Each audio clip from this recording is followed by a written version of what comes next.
Do you want to master the skills of building a realistic steel coaster in Planet Coaster? In this episode, I will use the B&M floorless coaster, but the steps in this tutorial applies to most of the steel coasters in Planet Coaster.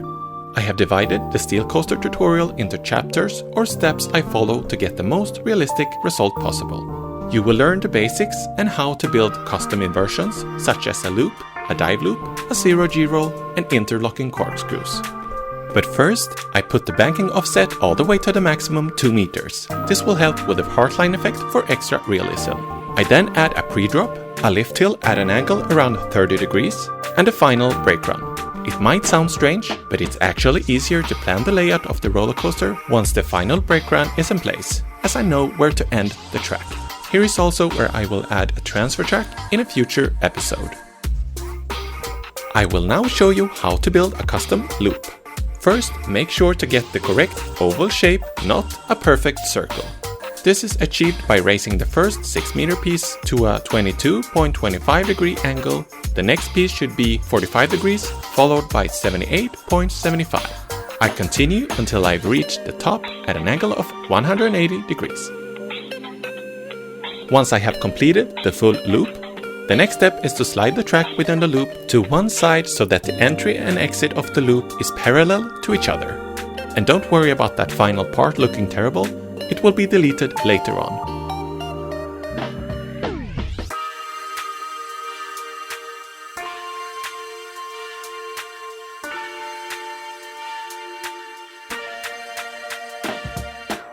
Finally, I select the whole loop and click Smooth All until desired shape. As I put the coaster to test mode, I make sure that the train has enough momentum to clear the loop.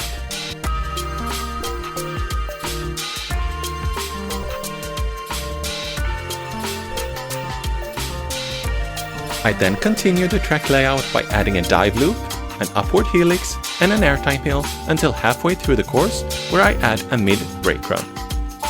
A mid-course brake run is oftentimes used on real-life steel coasters to adjust the speed of the train and as a safety precaution so that one train clears the first part of the coaster track before the next train enters it. Later, I continue with the downward helix, followed by a zero-G roll.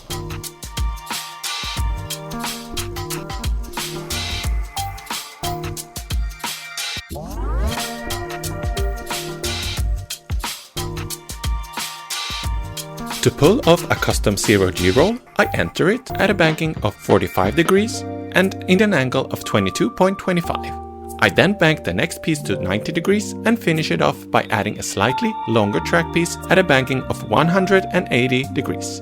Here is also where I flatten it out to 0 at the top. I then repeat the formula backwards towards the ground.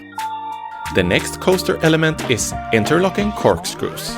Since I'm not a fan of the in-game ones, I prefer to make my own, even if the pre-made ones are slightly smoother.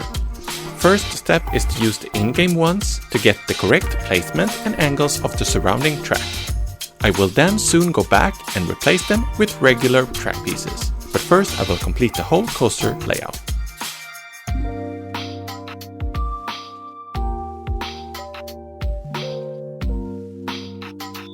Something I can recommend when building any roller coaster in Planet Coaster is to adjust the friction of the train. Select the coaster menu and choose Friction Multiplier. Here you can increase or decrease the amount of friction to be able to adjust the speed of the train. I decide to decrease the friction slightly to be able to keep a good pace throughout. I put the coaster in test mode and adjust until satisfied. The next step to do is to smooth the track. 2 track pieces is being selected and I then click Smooth All. I do this a few times back and forth until a smooth result. By selecting only 2 track pieces, I can keep the heartline effect I added in the beginning by dragging the banking offset all the way to 2 meters.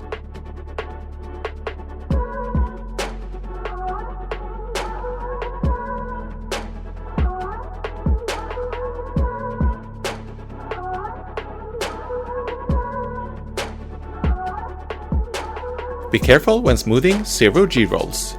It is important to stay away from the 3 track joints at the top. These 3 points act as anchor points to keep the heartline effect. Once the enter and exit points are smooth enough, then you can smooth the top part as shown here. Now to the corkscrews. I delete half of the corkscrew, the in-game piece. I then fill in the gap with 3 regular track pieces. I repeat the same technique at the exit and smooth the corkscrew until smooth enough. Now, when the coaster has been smoothed out, it is time to check for banking errors. This affects the lateral Gs and can be uncomfortable for riders if not as close to 0 as possible. I simply place the cursor at 0 Gs in the coaster data, keep it still and let the train complete the track. Afterwards, I go back and correct the banking until the banking is perfectly even. It is now time for the final, realistic touch of the track. This method is done by selecting 2 6-meter pieces, delete them and click autocomplete. Now a new, longer track piece is generated. I do this as real-life steel coaster tracks is being manufactured in lengths around 12 to 16 meters. This does not add much to the ride experience, but rather enhance the aesthetic look of the roller coaster. Once done working on the track, I go to the coaster menu. I want the coaster to run 2 trains at the same time. Since I have installed block brakes, I can go to operation and change the operation mode from standard to block sectioned. I change the time in between train departures and that's it. Super simple.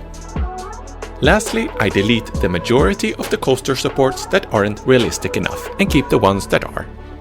In the next episode, I will continue to work on this steel roller coaster to make it as realistic as possible by showing you how to custom support the track. So stay tuned to my channel in order to not miss out on any valuable Blanco-related tutorials and park builds. Do you have anything you would want me to make a tutorial about?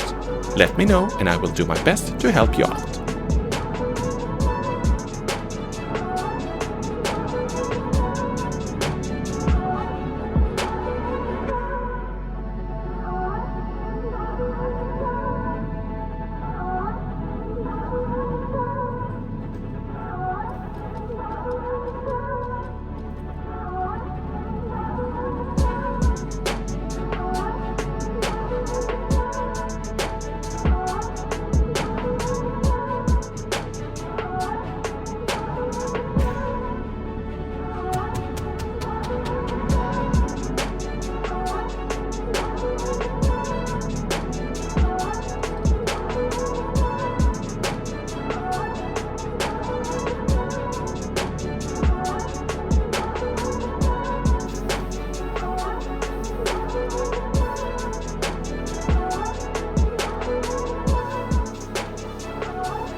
Thank you for watching until the end.